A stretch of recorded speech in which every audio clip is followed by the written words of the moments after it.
Halo sahabat Museum Sono Budoyo, perkenalkan nama saya Karin. Saya adalah manajer koleksi di Museum Sono Budoyo yang bertugas untuk mengelola koleksi-koleksi arkeologika. Pada hari ini, saya akan berbicara mengenai koleksi arkeologika yang diberikan oleh masyarakat, salah satunya yang berasal dari masa Java Institute yang telah berdiri sejak tahun 1919.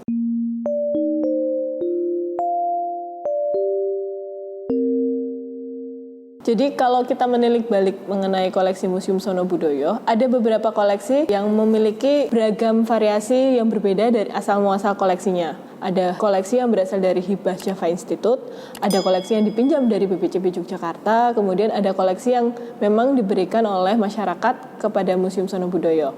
Salah satu yang menarik dari koleksi Museum Sono Budoyo adalah banyaknya koleksi hibah dari Java Institute yang memang sudah berlangsung sejak tahun 1929 dan masuk ke Museum Sono Budoyo sekitar tahun 1935.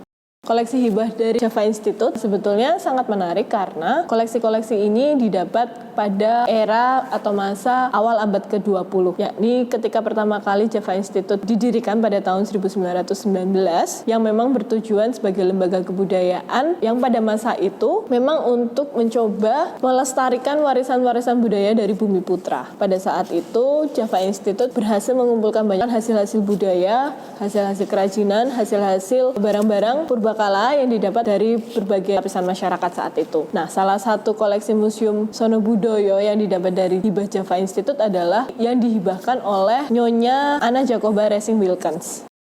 Cukup menarik karena Anna Jacoba Racing Wilkens ini merupakan salah satu generasi awal yang memang kalau dalam penyebutan ilmu arkeologi mungkin dikenal sebagai generasi antikwarian atau orang-orang yang memang mengumpulkan banyak barang-barang purbakala, barang-barang antik tanpa melalui penggalian secara sistematis atau yang kemudian dikenal dengan nama ekskavasi, dan memang dikumpulkan karena memang lebih pada kesukaan atau kecintaan mereka terhadap barang-barang seni antik yang dianggap eksotis pada saat itu. Dan salah satu generasi antikwarian yang dikenal di masyarakat Hindia Belanda, terutama di Yogyakarta, adalah sepasang suami istri Thomas Racing Wilkens dan Anna Jacoba Racing Wilkens ini. Cukup menarik karena Anna Jacoba Racing Wilkens ini memang merupakan generasi ketiga dari keluarga Eropa Belanda yang sudah tinggal di Hindia Belanda sejak dia lahir. Anna Jacoba Racing Wilkens ini memang terlahir di tahun 1888 dan meninggal di tahun 1945.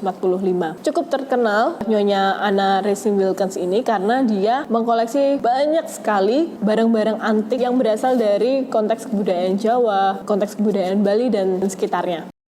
Pada tahun sekitar 1929, pada masa-masa Java Institute memiliki rancangan untuk membuka Museum Sono Budoyo, koleksi yang dicari sesuai dengan visi museum saat itu salah satunya adalah koleksi arkeologika, yang kemudian Anna Jacoba Racing Wilkens ini dia menghibahkan sejumlah barang-barangnya kepada Java Institute dan kemudian masuk ke Museum Sono Budoyo di tahun 1935. Cukup menarik karena apa yang dihibahkan oleh Nyonya Anna Racing ini dalam jumlah yang sangat besar berasal dari konteks kebudayaan klasik periode Hindu-Buddha di masa Jawa. Jadi ada banyak sekali artefak-artefak yang muncul seperti arca perunggu, kemudian arca batu yang berasal dari candi-candi, dan kemudian ada barang-barang etnografi dan segala macamnya yang memang memiliki nilai estetik yang sangat luar biasa dan value-nya itu juga luar biasa sekali. Kemudian karena banyaknya koleksi yang diberikan oleh Anna Racing Wilkens ini kepada museum, banyak sekali koleksi barang-barang purbakala yang kemudian disimpan oleh Nyonya Anna ini sangat luar biasa banyaknya. Akhirnya secara khusus saat itu kepala jabatan arkeologinya adalah Dr. Sutherland. Dia membuat satu paper yang bercerita mengenai koleksi-koleksi yang dimiliki oleh Racing Wilkens ini. Hal itu termasuk apresiasi yang luar biasa karena bagi Sutherland dianggap apa yang dimiliki oleh Nyonya A.J. Racing Wilkens ini mampu membantu rekonstruksi pengetahuan arkeologi terutama pada periode Hindu Jawa. Jadi dia cukup memberikan kontribusi yang besar terhadap konstruksi pengetahuan arkeologi klasik pada saat itu di era awal abad ke-20 tersebut. Karena berkat koleksi-koleksi yang dimiliki oleh Nyonya Anna ini, ada banyak sekali koleksi arca Buddha, ada banyak sekali koleksi arca Hindu dan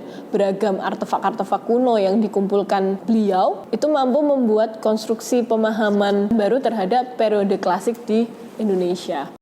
Di depan saya ini ada banyak catatan yang cukup menarik, termasuk dari salah satu arsip di Museum Sono Budoyo mengenai koleksi benda berbakalan milik hibah dari Nyonya Anna Jacoba Racing Wilkens. Di sini ada catatan tangan yang dituliskan oleh Nyonya Anna sendiri mengenai daftar koleksi yang dihibahkan untuk Museum Sono Budoyo saat itu. Ada sekitar 100 lebih koleksi yang dihibahkan untuk Java Institute. Namun sayang, ketika kami mencoba melakukan penelitian yang lebih lanjut, memang membutuhkan waktu untuk mencocokkan dari tulisan Nyonya Anna, kemudian mencocokkan dari tulisan dari Sutherham untuk memastikan benda koleksi museum di Sono Budoyo apakah benda itu benar adanya atau tidak. Ada beberapa koleksi yang berhasil kami lacak keberadaannya. Memang tidak semua kemudian barang-barang yang dihibahkan Nyonya Racing Wilkens ini bisa kami temukan di Museum Sono Budoyo. Ada kemungkinan karena pada saat proses hibah tidak semua benda itu masuk ke Museum Sono Budoyo. Ada yang kemudian dihibahkan ke tempat lainnya, atau pada masa transisi kemerdekaan terjadi perang kemerdekaan. Pada saat itu lokasi Museum Sono Budoyo termasuk lokasi titik pusat tempat pertempuran. Oleh karena itu dimungkinkan Museum Sono Budoyo mengalami penjarahan atau kebakaran yang menyebabkan beberapa koleksi memang hilang pada saat perang kemerdekaan saat itu.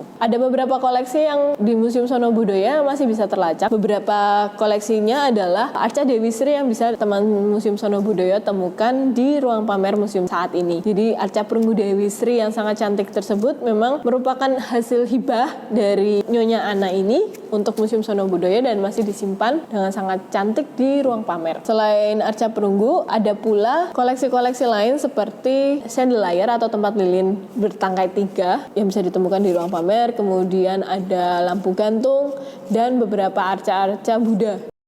Mungkin itu dulu sahabat Museum Sono Budoyo. Terima kasih telah menyimak saya berbicara mengenai koleksi arkeologika yang didapatkan dari Hibah Java Institute. Terus untuk menyimak program yang dibuat oleh Museum Sono Budoyo, dan terus simak channel kami di YouTube Museum Sono Budoyo untuk program-program lain yang lebih menarik. Terima kasih. Salam sahabat museum, museum di hatiku.